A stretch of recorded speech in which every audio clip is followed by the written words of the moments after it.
மறுமை நாள்ல போய் அல்லாஹ் முன்னாடி குர்ஆன் ஓதுறதுக்கு. சரி, அதாவது இந்த உலகத்துல நீங்க ஓதி இருந்தீங்கன்னா மறுமையில போய் அல்லாஹ் முன்னாடி ஓதுவீங்க, அதுக்காக வேண்டி. சரி, வேற குர்ஆன் ஓதுனா நன்மை சேரும். சரி, வேற ஒரு முஸ்லிமுடைய வாழ்க்கை முறை எப்படி இருக்கணும்னு குர்ஆன் நமக்கு சொல்லுது. வேற இந்த புக்கை பத்தி நீங்க இது வரைக்கும் நினைச்சு வச்சிருந்த விஷயங்கள் என்னென்ன?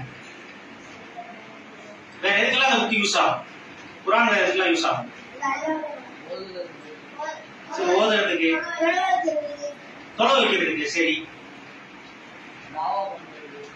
சரி, இதோட கருத்துக்களை நம்ம படிச்சு மத்தவங்களுக்கு சொல்றதுக்கு, தாவா பண்றதுக்கு. சரி, வேற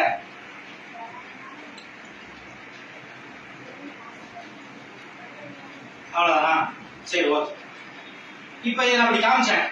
இதை காமிக்கும் போது இது முன்னாடி குர்ஆன் திருக்குர்ஆன் எழுதிருக்கு, அதனால நீங்க திருக்குர்ஆன் அப்படின்னு நீங்க நினைச்சிட்டு இதனோட யூஸ் என்னென்ன அப்படின்னு நீங்க எல்லாம் சொன்னீங்க ஒண்ணுன்னா. இப்ப நான் எப்படி காமிக்கிறேன், எப்படி காமிக்கிறேன்னு வைங்க. குர்ஆன் எழுதியில ஏதோ ஒரு புக்கை அப்படி காமிக்கிறேன், ஆனா குர்ஆன் தான், ஆனா அட்டையில நீ திருக்குர்ஆன் நீ அப்படிலாம் எழுதிருங்க. அப்படி ஒரு புக்கை உங்களை கொடுத்தா நீங்க எடுத்து படிச்சு பார்த்துட்டு அதை திருக்குர்ஆன் உங்களால சொல்ல முடியுமா? ஏன் சொல்ல முடியாது? எப்படி முடியும்?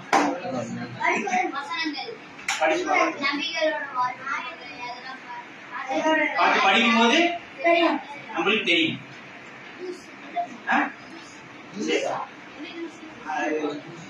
சரி, ஓகே. அரபி இல்ல, வெறும் தமிழ் மட்டும் இருக்கு, இங்கிலீஷ் மட்டும் இருக்கு. அப்ப என்ன செய்வீங்க? குர்ஆன் நீங்க எழுதி இல்ல, உள்ள அரபி இல்ல, வெறும் தமிழ் மட்டும் இருக்கு, வெறும் இங்கிலீஷ்ல மட்டும் இருக்கு. கண்டுபிடிச்சிருக்கீங்களா? எப்படி கண்டுபிடிப்பீங்க? தரிச்சுமாவா? அதை எப்படி கண்டுபிடிப்பீங்க? தமிழ்ல இருக்கு, அரபி இல்ல, வெறும் தமிழ் குர்ஆன் வைங்க. இங்கேயும் எழுதி இல்ல, குர்ஆன் எழுதி இல்ல, எப்படி கண்டுபிடிப்பீங்க? வாசிச்சு என்ன என்ன எந்த விஷயம் உங்களுக்கு அல்லாஹ்வுடைய வார்த்தை தான் எப்படி புரியுங்க?